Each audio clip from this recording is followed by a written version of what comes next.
What's good, everybody? Welcome back to Reloaded Daily, where the streets talk and we listen.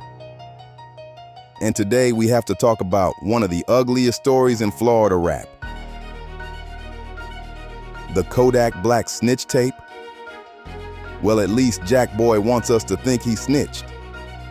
But how did a brotherhood that started in the trenches of the Pompanolia turn into an internet circus? A lot of people been arguing about that interrogation video, but today we gonna slow it down, line it up, and talk about what's really on that paperwork. Because sometimes the loudest story online ain't the real one. Now, first things first, that clip floating around with Kodak in the interrogation room. The internet took that and ran wild with it, talking about he telling, he dropping names, all type of stuff. But what you gotta understand is this: that man ain't telling on nobody but himself. The paperwork literally say he admitted he swung on a dude, dragged him in the car, and that's it. He told them his people ain't even touched the man. He said straight up, they ain't do nothing. If anything, he was taking the blame so none of his peoples go to jail. Now that's what you call a stand-up guy. These days, we don't see people take the Bobby Schmurder approach and take more punishment, so your people get less punishment, or no punishment at all. And in this video, Yak is taking the blame, so nobody else goes to jail. But the way that video got clipped up, man, that's where the fire started. See, JackBoy took that interrogation footage, chopped it up, made it look like Kodak dropping names and cooperating. When for real, he was saying the opposite. And guess when he dropped it?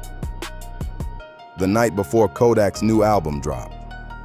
You can call that what you want. Hating, whatever. It still looks very calculated. He thought it was gonna hurt Yak. Instead, it put him right back in the algorithm. He gave Kodak $100,000 worth of free promo without even realizing it. Now, before we dive deeper, let's rewind this back to where it all began. Because this ain't some random internet beef. This story started way back in 1800 block, Golden Acres, Florida. Kodak and JackBoy wasn't just homies, they was family. Both of them came up in the struggle. Poverty, trouble, jail, studio, repeat. Kodak was the young one in the booth while still knee-deep in the streets. JackBoy, same route, just more time in jail early on. And while Jack was locked up, Yak was blowing up. Writing letters, putting money on his books, keeping him solid. Real homies do real things. When JackBoy came home, Kodak was already rolling with Atlantic Records, Sniper Gang getting traction, and Yak made sure he took his dog with him. Everybody thought they were about to be the new hot duo out of South Florida, the face and the muscle. But what the world ain't know was how fast business and ego can tear down loyalty. When Kodak get locked up again, JackBoy holds Sniper Gang down on the outside. But when Kodak got that Trump pardon and came home early, that's when the cracks started showing. You could feel it. Kodak was posting slick shots online about who driving the boat, talking about folks trying to throw him off it. JackBoy fired back talking about, you need another driver. At first, it was jokes, little IG lives back and forth. But those laughs started getting sharp.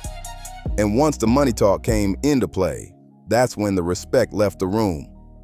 Kodak was feeling like JackBoy owed him. He claimed he never made a dime off JackBoy. He said he never recouped the money spent on JackBoy.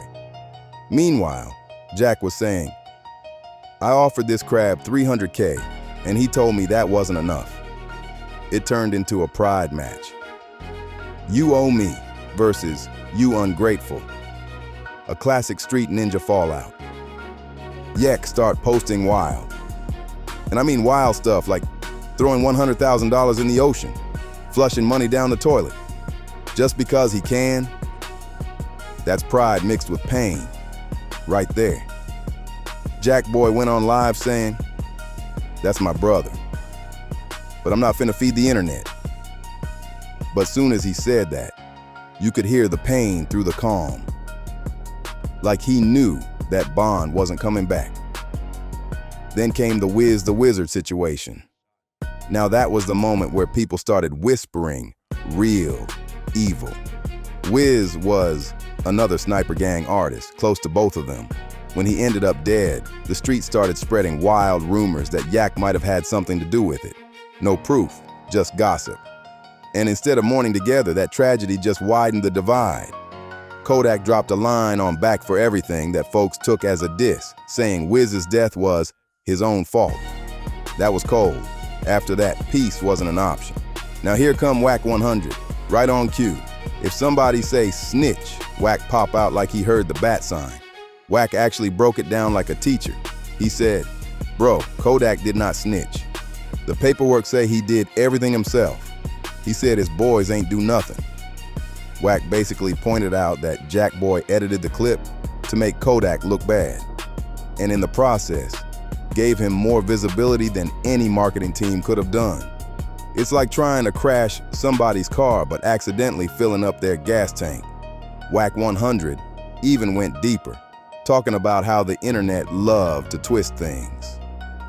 He said, if you chop a video and leave out the part where dudes say he guilty by himself, you making it look like something it ain't. And that's real. Cause in the full video, Kodak never dropped a name for a crime.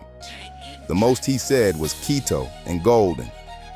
And even then, he said they ain't have nothing to do with it. The paperwork matched the tape. And the paperwork always win over social media. But JackBoy, he ain't see it that way.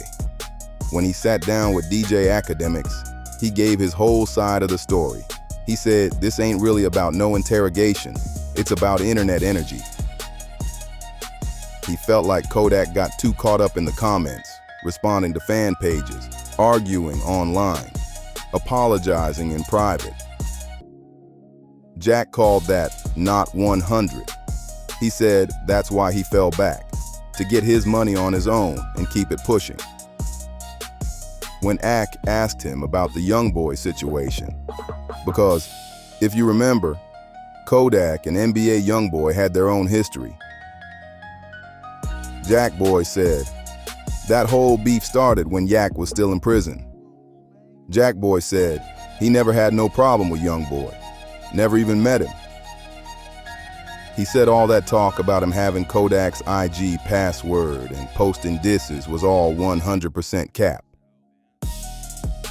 He said he used to hit folks asking them to post him on Yak's page, meaning he never even had access. Then he explained the money side. JackBoy admitted straight up, when he signed to Sniper Gang, he didn't use no lawyer. He thought it was family business, so he signed whatever Kodak gave him.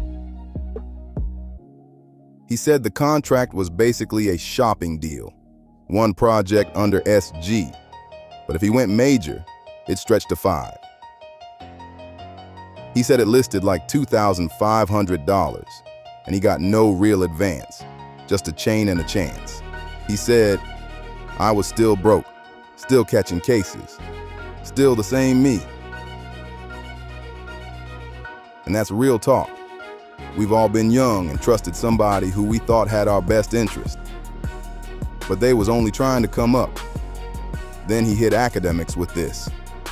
He was like, Yak, while you was locked, I was helping your people. Paying lawyer fees for folks I didn't even know, just cause they was your crew.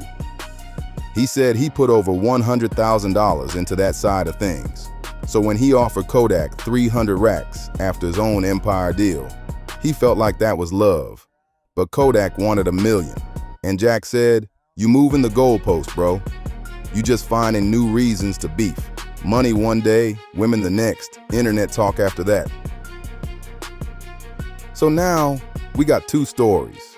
Kodak saying he made Jack. Jack saying he kept Kodak's name alive.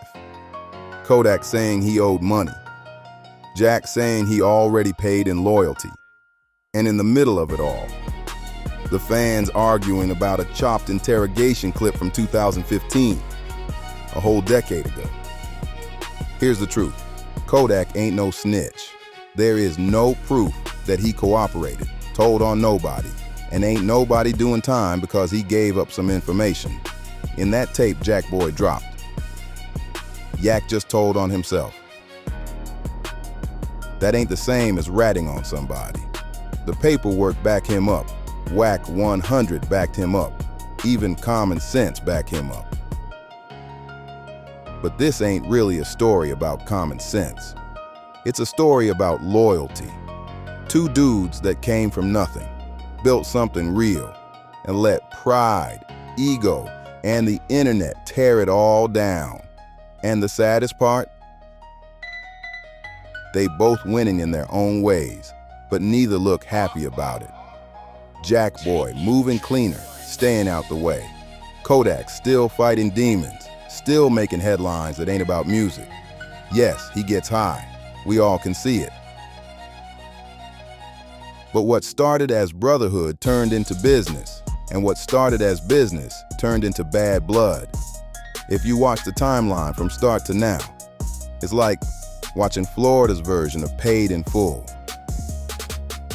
You got ambition, betrayal, brotherhood, and the lesson that street love don't mix well with contracts. If the bond ain't built on full truth, money gonna expose everything it touched. So when people ask, did Kodak snitch? Nah, he didn't. The real snitch in this story is the internet, always recording, always editing, always choosing which half of the truth to show. And at the end of the day, both them boys learned the same thing. The streets gon' love you till they don't. The internet gon' hype you till it hurts. And the truth don't ever trend as fast as a lie. Reloaded daily, where the streets talk and we listen.